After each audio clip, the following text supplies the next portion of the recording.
In the day's other news, jitters over Ukraine and broader economic worry sent Wall Street into a deep dive before it climbed all the way back. The Dow Jones Industrial Average plunged 1,100 points in the first several hours of trading, but ended up gaining 99 on the day to close at 34,364. The Nasdaq rose 86 points. The S&P 500 added 12. We'll take a closer look at what's fueling the market's fears later in the program. New numbers today indicate the pandemic's Omicron wave may be peaking across the U.S., with the daily average of new cases now below 700,000. But the number of daily deaths is still rising, and hospitals across the South and the West are still overwhelmed. The head of the World Health Organization forecast today that the emergency phase could end this year, but he also had a warning. It's dangerous to assume that Omicron will be the last variant or that we are in the end game. On the contrary, globally, the conditions are ideal for more variants to emerge. Also today, the U.S. Supreme Court rejected a lawsuit filed against proxy voting in the U.S. House of Representatives. The pandemic-era measure allows members to cast absentee ballots. Republican Minority Leader Kevin McCarthy wanted the court to reject it as unconstitutional. The High Court agreed today to hear challenges to affirmative action in college admissions for the first time since 2016. Two lawsuits charge that using race in admissions decisions at Harvard University and at the University of North Carolina discriminates against Asian Americans.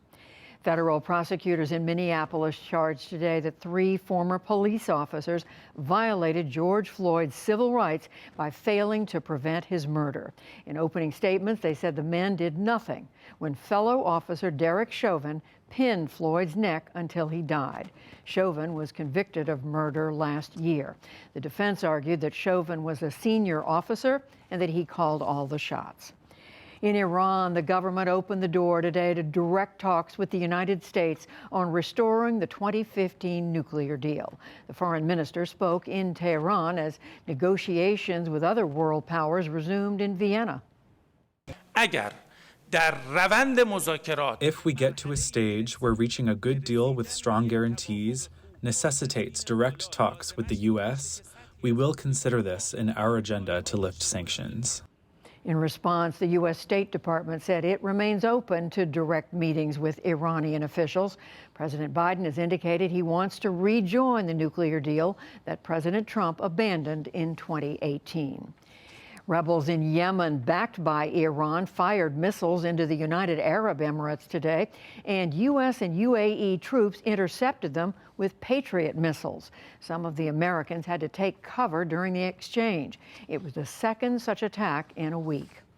China has made a new show of force near Taiwan, sending 39 warplanes, the most since October.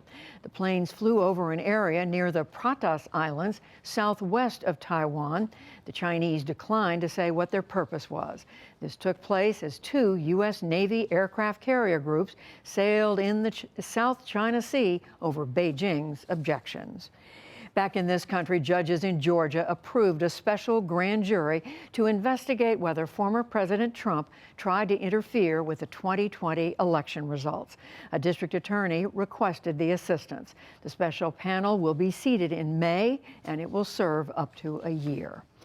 There is further evidence of the pandemic's toll on American students. Data from 26 states shows high school graduation rates fell in at least 20 of them after the first full school year disrupted by COVID. The nonprofit education news agency Chalkbeat did the analysis. And the world's biggest galactic observatory has arrived at its destination, 1 million miles from Earth. As depicted in this NASA animation, the James Webb Space Telescope reached its planned orbit around the Sun today.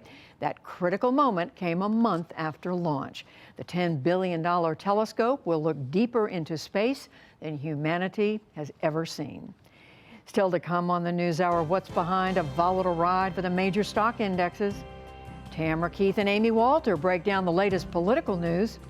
A Miami dance troupe revisits the classic ballet Swan Lake and gives it a new spin, and much more. This is the PBS NewsHour from WETA Studios in Washington and in the West from the Walter Cronkite School of Journalism at Arizona State University.